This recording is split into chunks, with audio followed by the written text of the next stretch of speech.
In this video, I will show you how you can enable RCS chat on your Samsung Galaxy S26, S26 Plus, or your S26 Ultra. Now to do that, just open the Messages app on your Samsung phone, then tap on the profile icon over here.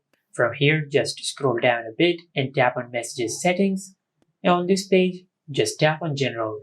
Now at the top of the screen, you will find the option for RCS chats. Now just tap on it. Now to enable RCS on your Samsung phone, just make sure you enable this toggle. And after you enable this toggle, you will have the option to enable RCS chats for each SIM card. Now, of course, if you have two SIM cards, it will ask you on which SIM card you want to enable RCS chats. I will enable RCS on both SIM cards, but you also have the option to enable RCS chats on a specific SIM card.